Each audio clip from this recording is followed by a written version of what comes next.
Mr. Callahan, I need your John Hancock on these reports. John Hancock. It's Herbie Hancock. Duh.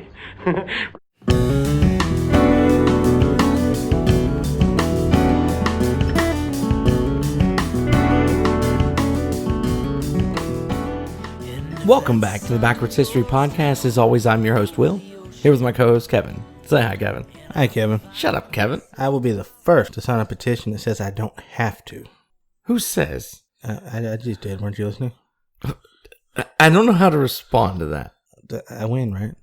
Maybe I'll send some guys in wool coats. Oh, Lord. Dyed a particular color to come try and make you. I got a long way to go. History tells me I'll lose, but probably. Before we get into what we're talking about, first, we want to let you know to go do all those social media thingy things like we do every week. Just like, share, subscribe, tell your friends, tell everybody. But on top of that, we got two unique situations. One that's going to be around for a long time. Oh, yeah. And the other one that's only going to be around for the next month. So we are in the running for the People's Choice Podcast Awards in the Culture and Society. Yes. Or Society and Culture. I'm not sure which way they list it. Interchangeable. But if you go to the People's Choice Podcast Awards website, you can cast your vote for your favorite podcast, i.e. us. Oh, yeah. Because who else would be your favorite podcast? Right. Right. But yeah, go nominate us or go vote for us to win the People's Choice Podcast Awards. We'd really appreciate that.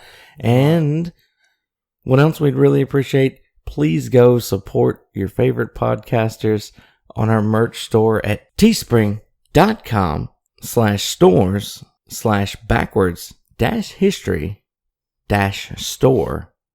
We've got shirts, we've got hoodies, we've got a mask that says "Shut Up, Kevin" on the front. I'm personally proud of that one. Same. But yeah, if you like what we do here, please go help us out. Go support the podcast at the Teespring store we've got set up. So I guess some of you may understand what we're talking about with the little intro there with the "Shut Up, Kevin." Some of you may know. Hopefully a lot of you know. If not, you're going to learn.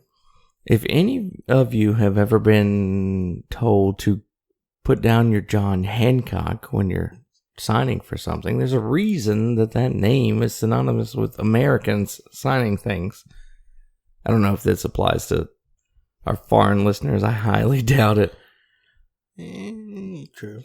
But John Hancock was the first person to sign the Declaration of Independence. And he signed it bigger than everybody. Yeah, it's hard to miss.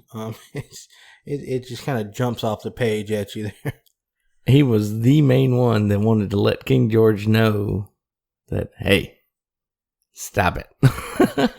Stop it right now. But that's not my place to say it. True. We have a resident historian whose job to say it. I don't live here.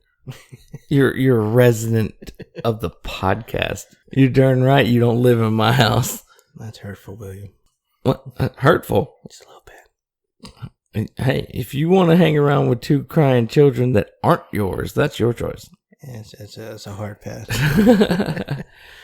But, you know, it's that time. Let's let Kevin give us a little backstory on who John Hancock was. Thank you there, Will. This episode came about, we've continuing on our Founding Fathers kind of mini-series there. A lot of these men are known for one or two actions they took prior to or during the Revolutionary War. And we felt like they had so many contributions to and after. And our history textbooks and high school courses don't do them justice. They just kind of get a quick overview. Hey, they did this, moving on. To be fair, they don't really do any subject justice. Fair point. But continue. If you've ever listened to any episode, you know I'm not a huge supporter of our current education system in the United States. Neither of us is. That's true. Yeah, neither of us is a big fan of the state of things. They're meant to produce good citizens. They're not meant to make, educated individuals. The state of the state, if you will. And educated people ask questions. We can't have that. We can't have educated people asking too many questions. But John Hancock is one who is only ever really referenced for his signature. If you've ever, as Will was talking about earlier, I just need your John Hancock here. Or if you ever saw the movie with Will Smith, Hancock, his name was taken from John Hancock. Go check it out. It's a little funny story there.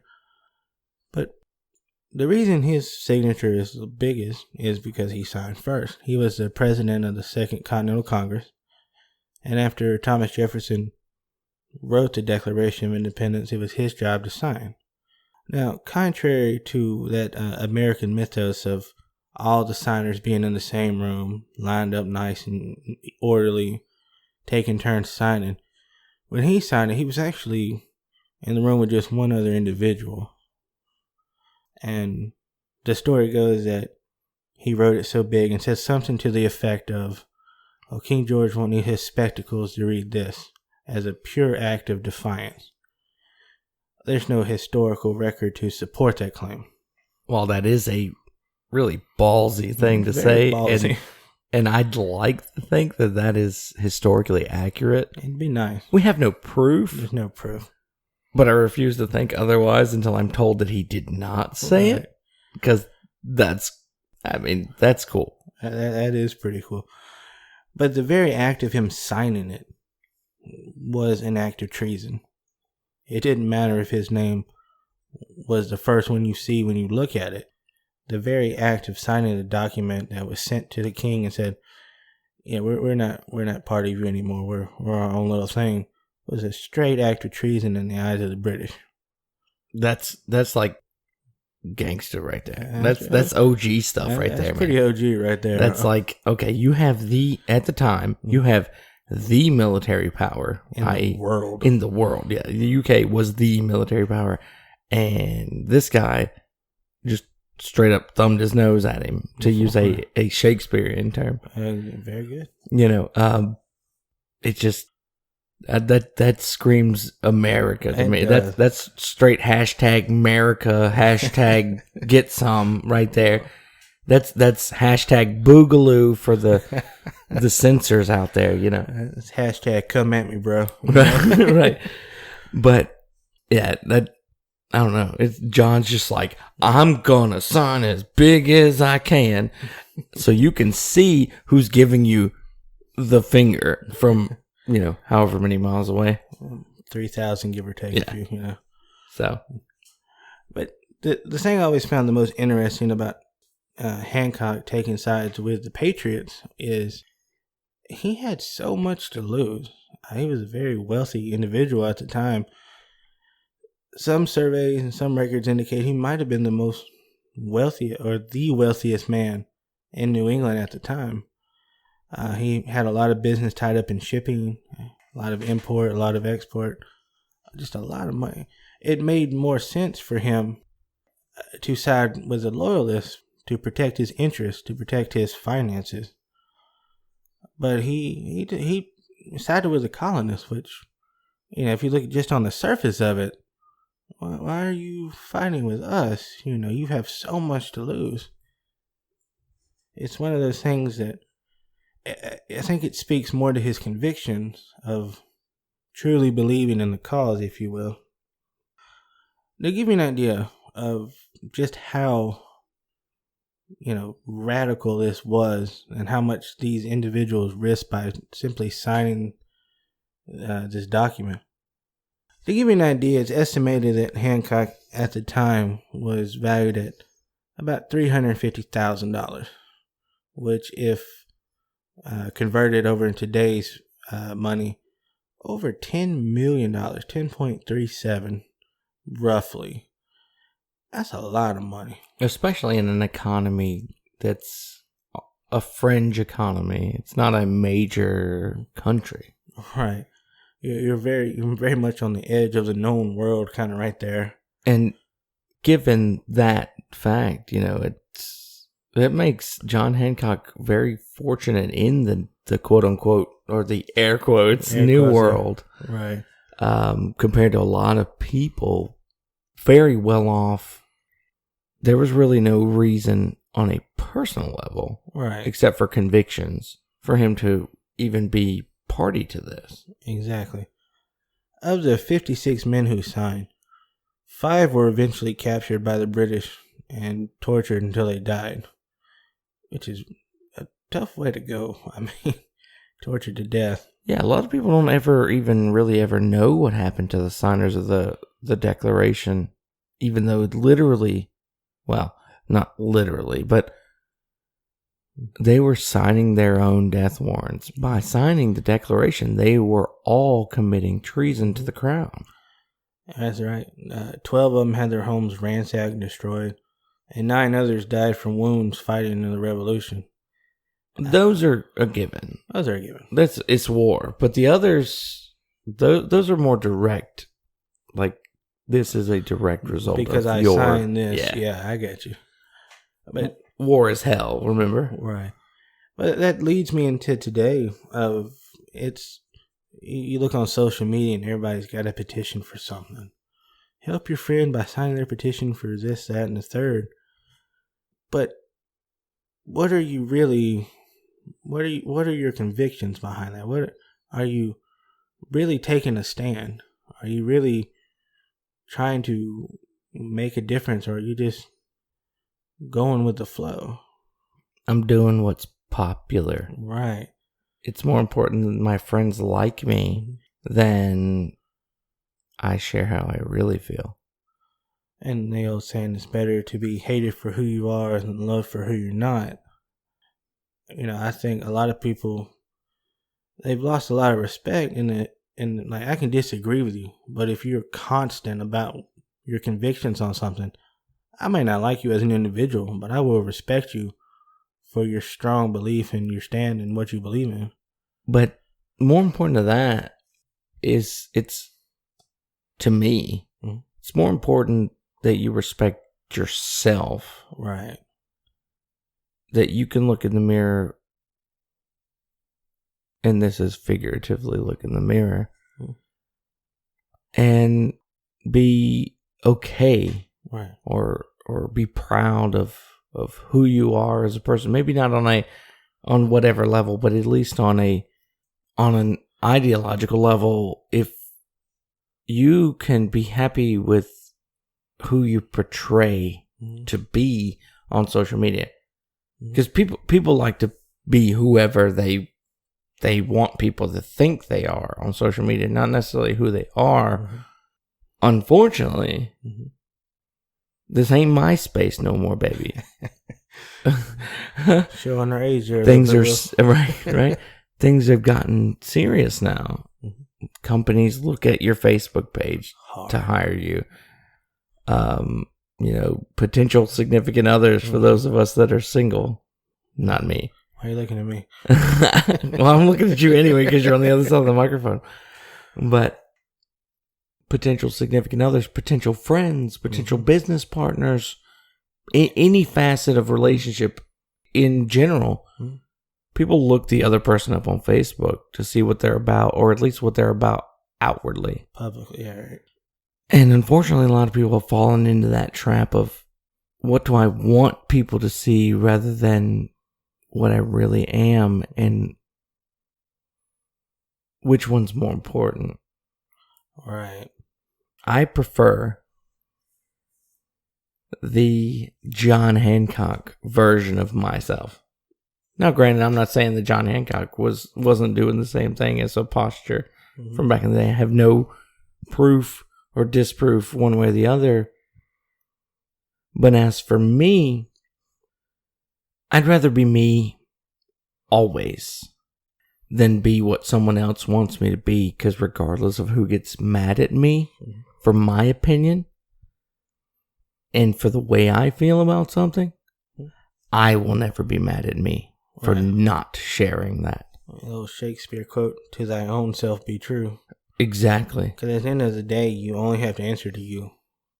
Yeah. You know, was I true to who I am, or was I hoping someone would like me because I was willing to compromise my beliefs in something in order to go with a more popular opinion. Just like I was talking about, every version of relationships, whether it be professional or personal or romantic, checking you out on Facebook, which is more important, that they like you or that they like you for who you really are? Right. Like our mamas told us growing up, they don't like you for who you are, then they're not really your friend. Bambi may have taught us if you've got nothing nice to say, then don't say anything at all. I disagree. Same. If I've got nothing nice to say and you've got a problem with it, then go your own way, because there's somebody else out there who's not going to have a problem with what I have to say. I saw a quote today from Mike Tyson. It was like, social media has gotten people used to insulting people without the consequence of getting punched in the face. And it's one of these things of the whole, I'm safe on the other side of my keyboard, so I can say whatever I want and all this and that. Whereas back in the day, if you talk to somebody, how sometimes we see people talk on social media, you'd probably walk away with a black eye. I have two halves of feelings about that. Please share. Disrespecting someone is one thing, and you deserve to get a black eye for being disrespectful. But disagreeing with them and them not being able to rebut you without being disrespectful, i.e. ad hominem attacks. So common these days. That's a completely different story. That's a loss on their part, not yours. Right. It's their logical fallacy. Right. If you disrespect me to my face, to a certain extent, right, you're likely to get punched.